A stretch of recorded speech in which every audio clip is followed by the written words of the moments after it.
আসসালামু আলাইকুম গাইজ, সবাই কেমন আছেন? তো গাইজ, আজকে আমি চলে যাইতেছি দাম্মাম এয়ারপোর্ট। বড় ভাই আসতেছে বাংলাদেশ থেকে, তাকে রিসিভ করার জন্য। প্রায় 4 মাস পর আসতেছে, তাই চলে যাচ্ছি। তো গাইজ, এখানে সৌদি আরব প্রচুর গরম পড়তেছে, চোখের উপর দেখেন সূর্য পড়তেছে। তো গাইজ, আমরা চলে আসলাম এয়ারপোর্টের কাছাকাছি। এখন আমরা ভিতরের দিকে ঢুকবো কিছুক্ষণের মধ্যে। তো আমরা এখন চলে যাচ্ছি উপর দিকে, কারণ আমাদের নিচে যাওয়ার কথা ছিল, কিন্তু আমরা নিচে যাই নাই, চলে যাইতেছি উপর দিকে। ড্রাইভার সাহেব একটু মিস্টেক করছে, তো কিছু করার নাই, আমরা উপরে গিয়ে লিফটে করে নিচে চলে যাব।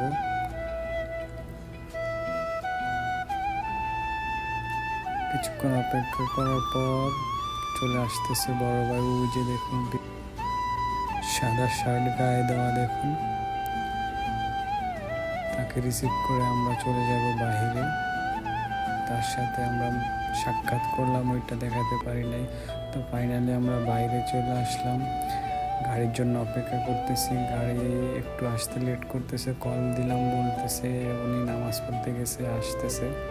তো আমরা কিছুক্ষণ অপেক্ষা করতেছি আর আড্ডা দিতেছি। তো দেখুন দাম্মাম এয়ারপোর্ট কেমন। তো ফাইনালি আমরা রওনা দিয়ে দিলাম।